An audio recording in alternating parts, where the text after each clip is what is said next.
Good evening, guys. So, what I want to talk to you about is very simple. Digestive inflammation. Yes, guys, digestive inflammation. So, gut inflammation, otherwise known as gastrointestinal inflammation. This can be a very common problem, and one of the very simple signs of even low level inflammation, digestive gut inflammation, is passing wind. Yes, guys, even a little one, even a little squeak, that can potentially be a sign that your autoimmune system, otherwise known as your white antibodies, are looking for something to kick, to get rid of, because your immune system is automatic. Your automatic immune system is there to combat with white antibodies or soldiers to beat up and remove by force or gently, depending on the inflammation, the problem that is there. Now, digestive inflammation. How can it be described? Or shall we look at a few signs and symptoms of it before we go any further? Now, quite simply, right? Digestive and gut inflammation. Signs and potential symptoms. Now, before we go any further, disclaimer, I am not a doctor, I'm a nutrition coach and personal trainer. Just putting out information for my followers. But with that going forward, we have bloating.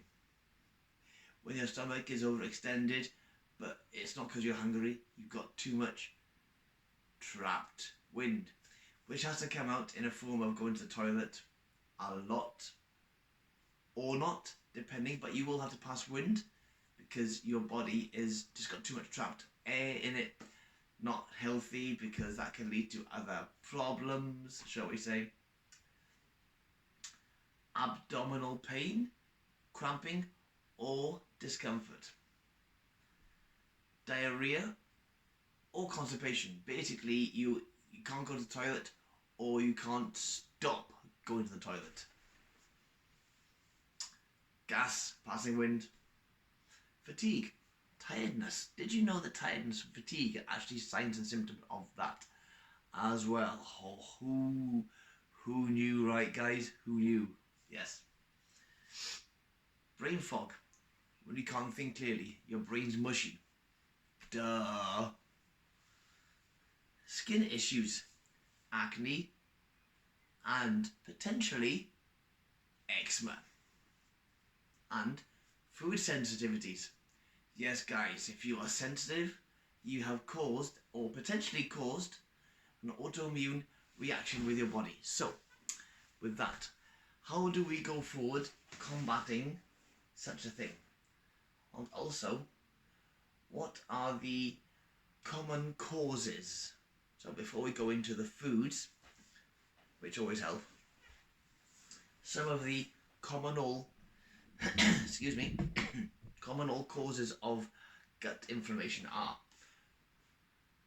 looking at your diet, digestive problems such as caused by processed foods.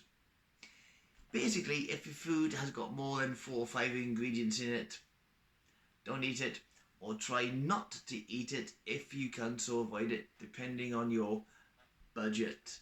Although personally I think that's a little bit of a cop-out, because you can eat healthy on a budget. Trust me, I've done it and I continue to do so. So highly processed foods or processed foods.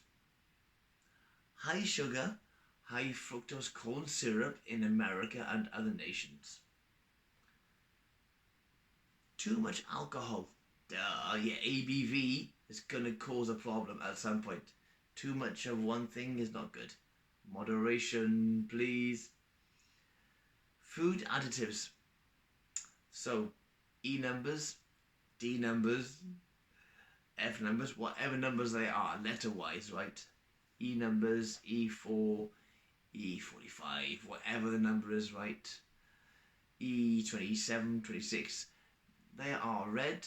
There are red colours, there are red dyes, blue dyes. These are E numbers and other letters in there. If you've got those in your food, bin, can. Personally, don't touch. If you can avoid it, that is. Also helps if you know what you're looking for, guys. Other causes of gut or gastrointestinal inflammation. Bacteria. Salmonella and E. coli. Very, very uncool getting either of those, especially E. coli. Salmonella, food poisoning.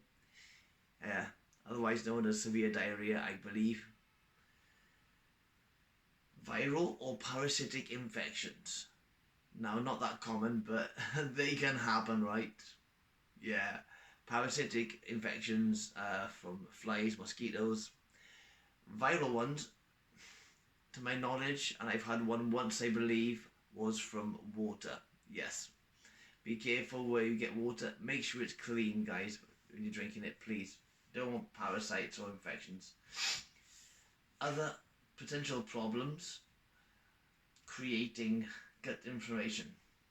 Chrones disease, wheat intolerance, anti-gluten intolerance, ulcerative colitis, and celiac disease. Not a nice one. And then finally, but not last, your environment can cause you to get stressed. So guys, yes, cortisol is one of the biggest triggers of, in my opinion, of low-level gastrointestinal inflammation. If you have low level, because you or if you are stressed, if you are working in a stressed environment, you're not relaxing, you drink too much caffeine, Red Bull, your environment can actually work against your body and you can get autoimmune responses, conditions, potentially metabolic diseases following because of that. So with that, guys, the foods to eat, right? Simple. We've got leafy green foods, spinach, you've got your brassicas, cabbage, leafy greens. It's that simple. That includes herbs as well, guys.